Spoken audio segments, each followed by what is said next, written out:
Halo Mobilmania, selamat datang di mobilman.id. Bersama gua Danang. Kali ini kita akan membahas 5 kelebihan dan 5 kekurangan Suzuki XL7.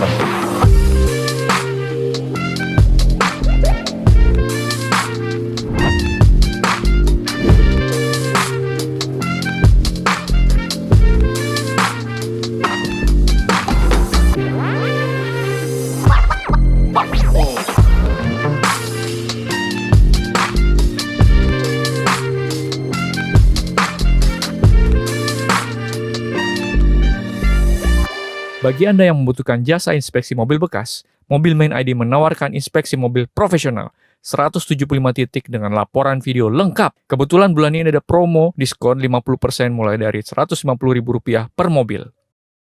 Nah, Suzuki XL7 sebenarnya sudah lebih dulu ada di Indonesia sebelum yang sekarang ya.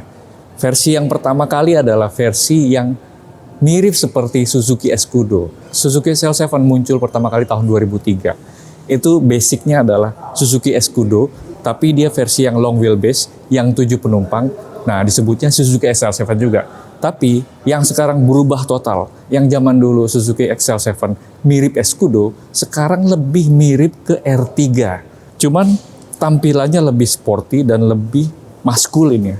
Kali ini kita nggak akan ngebahas secara detail, tapi kita akan menjelaskan 5 kelebihan serta 5 kekurangan juga dari Suzuki XL7 ini. Sebelumnya gue mau berterima kasih dulu kepada dealer Suzuki Depok, PT Sejahtera Armada Trada, karena sudah meminjamkan unit ini untuk kita review.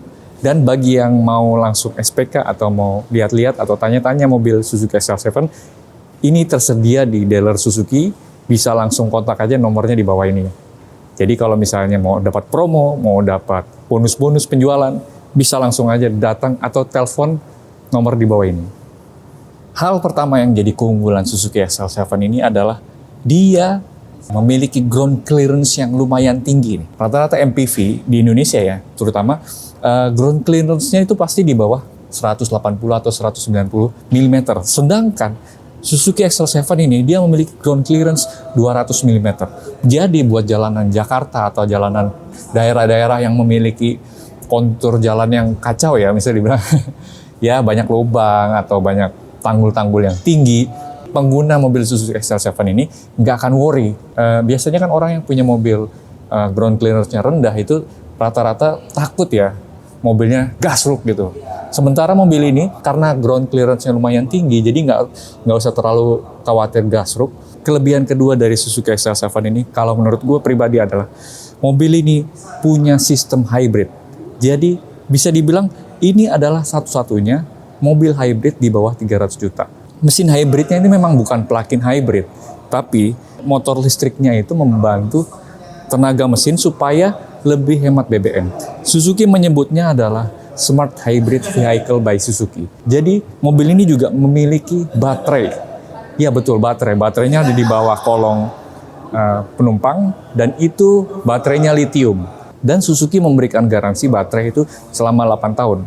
Uniknya meskipun mobil ini menggunakan baterai, tapi mobil ini nggak perlu mengecas. Karena dia bukan plug-in hybrid. Putaran mesin akan mengisi baterai ketika dia berjalan. Sedikit gue jelasin tentang smart hybridnya Suzuki ini. Jadi motor listrik itu tidak 100% menggerakkan mobil, tapi dia membantu penghematan. Contohnya misalnya gini, mobil ini memiliki fitur auto start stop. Jadi misalnya mobil lagi macet gitu atau lagi dalam lampu merah, mesin akan berhenti, tapi ketika mesin menyala, itu menggunakan ESG, Integrated Starter Generator. Jadi starter mesin itu dibantu sama motor listrik dari hybridnya, sehingga lebih efisien ketika start-stop engine nyala. Kedua, saat akselerasi. Jadi ketika driver atau pengemudi butuh tenaga ekstra, smart hybrid ini menambah tenaga mesin, sehingga bencekan gas itu sedikit lebih berasa dibanding mobil yang tanpa smart hybrid ini. Akselerasi jadi lumayan lah ya, walaupun nggak gede-gede banget, nggak kayak motor listrik atau plug-in hybrid yang lebih modern. Nah ketiga, sistem juga akan mengisi baterai listrik ketika mobil ini deselerasi atau engine brake ya. Ketika mobil itu meluncur, lepas gas, mesin akan mengisi baterai lithium itu, sehingga mobil ini nggak akan kehabisan baterai dan nggak perlu nge-charge gitu. sekalian juga kita bahas mesinnya sedikit. Mobil ini menggunakan mesin berkode K15B. Mesin ini berkubikasi 1462 cc, 4 silinder DOHC yang menghasilkan tenaga 104,7 PS dan 138 Nm. Mesin ini juga sedikit lebih unggul dibanding rivalnya dari Toyota ya. Jadi kalau Toyota Avanza atau Daihatsu Xenia itu tenaganya di bawah dari mesin ini. Kalau nggak salah 98 PS, sementara ini sudah mencapai 104 PS. Artinya salah satu kelebihan juga, walaupun nggak lebih-lebih banget. Kalau misalnya beda 98 dengan 104 itu hampir nggak beda, nggak berasa bedanya gitu.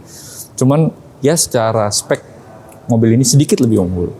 Kelebihan selanjutnya, mobil ini walaupun fiturnya nggak lengkap-lengkap amat ya, cuman fitur-fitur yang berguna itu lumayan banyak. Contohnya misalnya mobil ini sudah menggunakan cruise control. Jadi kalau untuk perjalanan jauh, seperti di tol luar kota, jadi lebih enak ya menggunakan cruise control. Lalu dia juga udah ada headlamp leveling, dan seperti yang udah gue jelasin, dia udah punya engine start stop, sehingga lebih irit di perkotaan ya, terutama macet. Lalu dia juga sudah memiliki AC digital yang sudah menggunakan auto, yaitu udah climate control. Lalu dia juga sudah memiliki electric mirror, dan rear track-nya juga udah ada otomatis.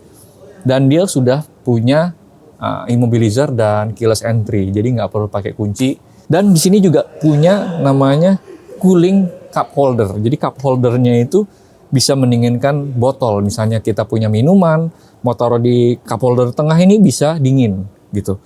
Keempat, peredaman road noise yang lumayan bagus. Mobil ini udah menggunakan peredaman road noise yang cukup bagus ya kalau menurut gua, karena dia udah dilapisi dengan plastik sehingga nggak langsung ke bodi. Ini membuat road noise jadi lebih minim. Memang secara berkendara akan terasa lebih nyaman gitu, lebih nggak berisik, apalagi di tol atau di jalanan yang menggunakan beton gitu kan, kadang-kadang berisik gitu ya.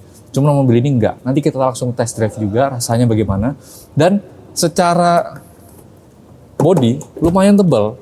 Karet-karet body juga dia double, sehingga dia peredaman suaranya lebih enak gitu. Nggak seperti mobil-mobil contohnya LCGC misalnya. Itu kan kalau misalnya kita di lampu merah, terus ada motor di sebelah mobil ini gitu ya, dia boncengan lalu ada ngobrolnya gitu ya, kadang-kadang bisa kedengeran gitu.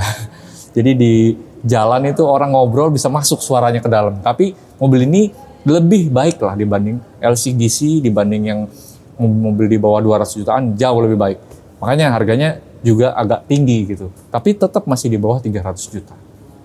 Kelebihan selanjutnya yaitu mobil ini luas. Mobil ini disebut XL7 karena 7 seater. Jadi muat 7 penumpang, 2 di depan, 3 di tengah, 2 di belakang. Nah, kalau misalnya jadi 5 seater, bagasinya tuh luas banget. Ini kalau misalnya jok belakang ini dilipat, hampir rata lantai, hampir banget. Kalau bisa dibilang nih rata lantai lah, bisa disebutnya gitu. Dan ini partisinya juga tebel banget, jujur ini tebel banget. Di bawah partisi ini juga ada buat penyimpanan lagi. Dan ini luas juga gitu. Dia udah ada peredamnya gitu. Jadi nggak cuma karpet biasa.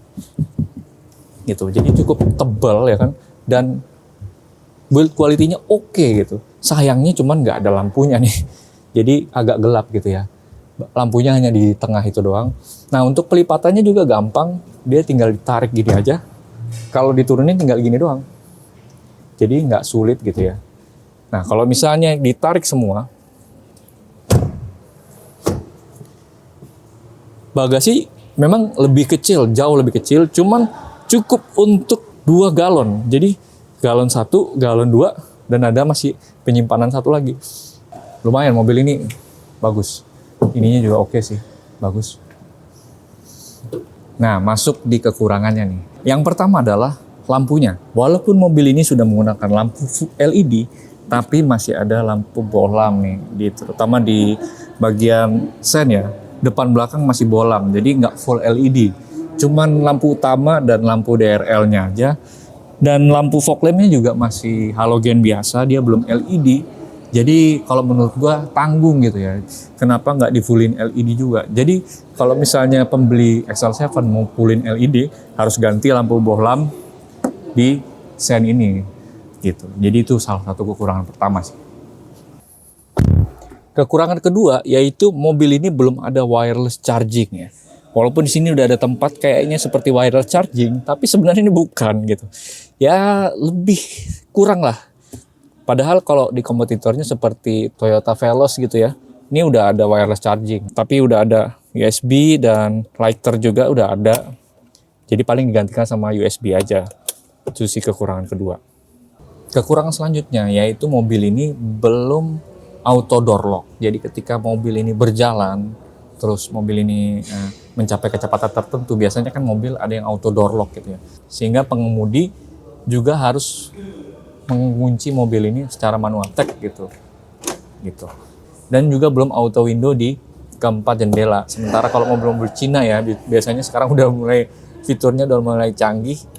Ininya juga sudah auto ya windownya. Sementara ini hanya pengemudi aja. Dan kekurangan terakhir yaitu mobil ini belum memiliki teleskopik.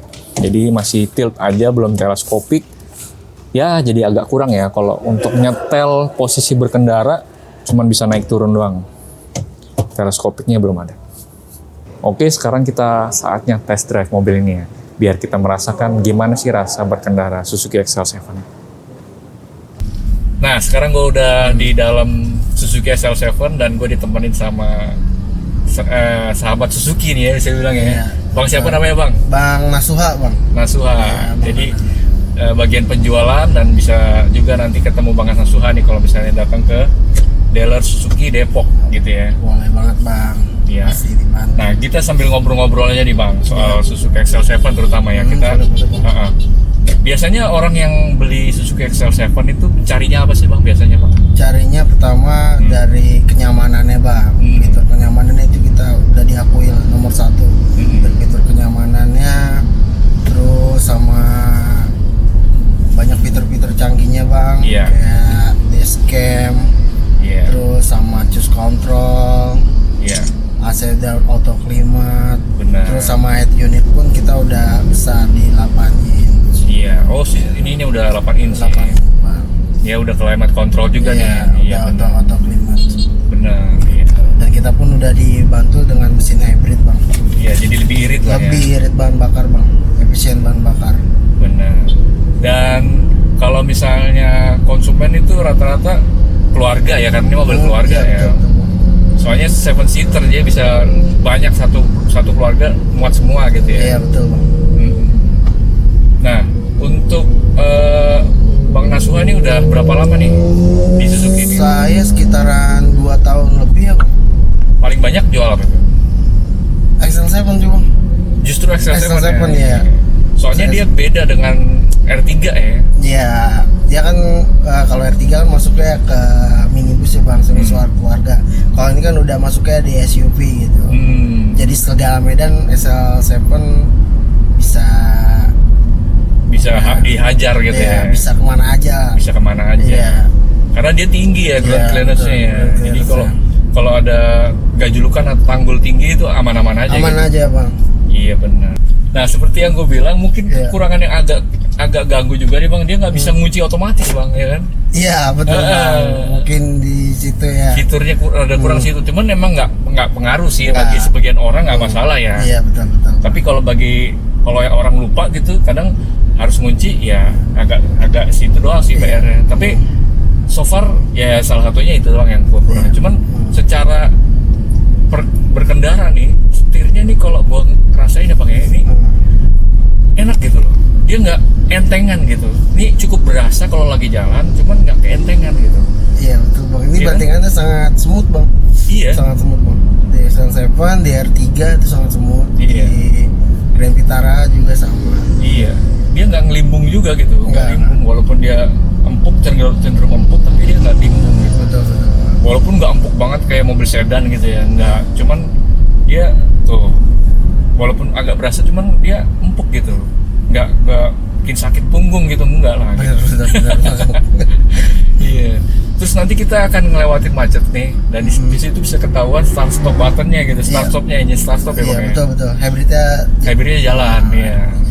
biasanya kalau mobil tertentu tuh start stop engine-nya itu rada kagok gitu, bikin kagok ger gitu. Ya kan? Itu kalau yang belum biasa sih bang. Iya, kalau belum biasa tuh kagok tuh. Iya. Mobilnya mesinnya mati terus nyala lagi, Iya. mesin nyala lagi gitu. Nah, mobil ini kita langsung rasain aja nanti nih. Pas lagi start stop engine-nya itu kerasanya gimana. Oke, siap bang. Nah, ini sekarang mobil lagi berhenti 0 km per jam dan engine start stopnya jalan nih. Jadi begitu dia bener-bener berhenti, set nginjek pedal rem langsung dia ya bang ya. Iya betul. Dia Ini langsung udah mati aktif mesinnya, nih. ya kan? Mesin mati tapi semua elektronikalnya di Masih baterai nyala, bang. Iya. masih nyala. AC masih dingin, jadi nggak panas gitu ya. Terus Iya. semua masih jalan, audio juga masih jalan. Ketika kita lepas rem, dia langsung jalan.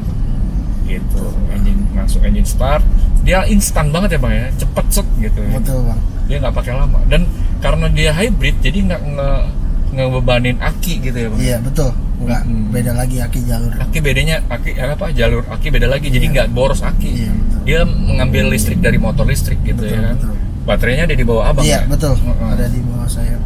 Jadi itulah yang bikin mobil ini hemat BBM di perkotaan gitu ya bang. Betul. Ya.